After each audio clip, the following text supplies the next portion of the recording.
Hi there, kiddos. Today we're going to paint a miniature, which I honestly haven't done in a while. As I set up my workspace, I should probably say I'm not an expert. This is just a relaxing hobby of mine, so don't expect amazing results. Now, today I'm going to paint this chained brute, who should fit nicely in a D&D campaign. As you can see, I've already primed the mini with a zenithal prime, and the paint I used was pretty old, and I didn't shake it as much as I should have, which ended up creating some big problems for my process down the line. Now, my plan for this mini was to give it kind of a reddish purple skin tone, so I start by shaking up my paints. Always shake your paints. And then prepping some colors on my wet palette. And as I do that, I just want to let my kids out there know that you are always in my thoughts. I love you, and I miss you like crazy, and I hope you like this video. Now, if you ever paint minis, make sure you have a comfortable work area and some decent brushes. I've been using these brushes from Artistic with a K, and they seem to work pretty well.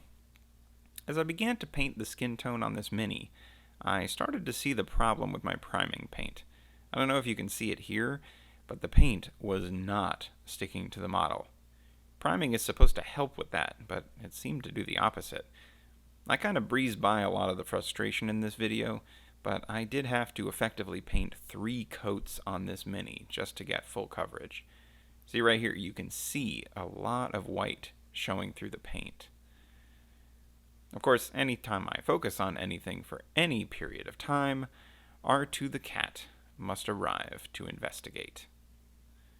He is, of course, a very good kitty. Who's a good boy? Yes, you are. Yes, sir. Oh, what's that?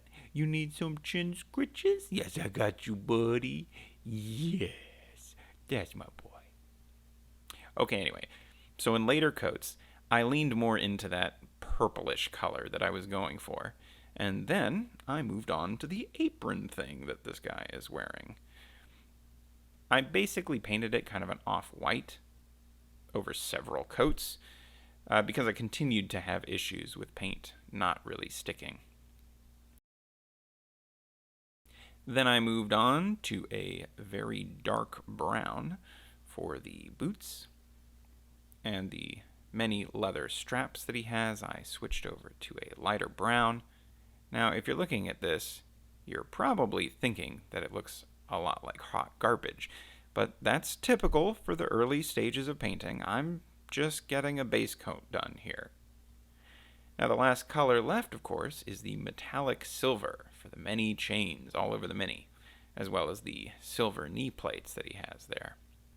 After that, I did a few touch-ups to get any missed spots, and there you go. That's my base coat complete. Now, for the magic. Washes are the best thing in mini painting. All you gotta do is load up your brush with an appropriate wash and apply liberally to the model. The wash will collect in all the little details and creases, giving the mini a nice shaded look with relatively little effort. This is a great tool for beginners like me who struggle with finer details like shading or highlights. Like here, I used a brown wash to give the white apron this dirty, greasy look, and I just love how it turned out. Now for anything metallic, I always use Nuln Oil, which is just a gray-black wash, and you can see it gives a nice oiled metal look that's great for just about anything metal. It's at this point that I realized I forgot a couple of parts of the mini. So I painted his little helmet thing black. I went back and got the strap in the back. And then after that I started mixing paint for the base, which has this really cool rock formation on it. I painted the rocks a nice slate gray, and then I tried to paint the base black. And this is probably the clearest illustration of how painfully bad my priming paint was. After several coats of paint, I was able to then go over the base with some Nuln Oil to get some nice shadows in there. It's all starting to come together. Makeup brush. Makeup brushes are great for doing dry brushing, though you can use smaller brushes as well. I dry brush the base with, whoa, that is not dry enough. Okay, dry it out, just trying to do some highlights here. Okay. Well, I guess I should go back over the boots again with some mud splotches to cover up my overzealous dry brushing. Yeah, there we go. Yeah, let's really gunk him up here. He's obviously been trudging through dungeon mud, so let's get that apron some love too. Yeah, that seems right. Okay. Time for blood. Observe as I struggle to remove paint from this bottle, which has become sealed with dried blood, paint. Yeah, I clearly know what I'm doing here. Now, this guy has some weird bumps that I decided were shrapnel wounds, so I bloodied those up here on his back, as well as adding some residue to his fists, because, that's where blood would be. And then my last steps were just cleaning up the base a little bit with some black paint, adding some little details here and there, and then sitting back and admiring my handiwork. And as difficult as it started, I'm actually pretty happy with how this mini turned out. I'm eager to bust this guy out in a campaign with you kids someday.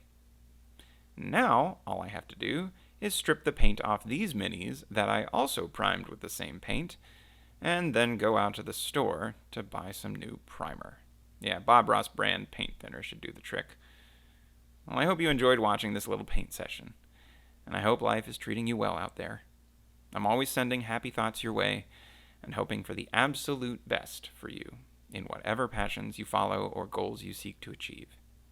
I love you guys with all my heart, and I'll see you next time.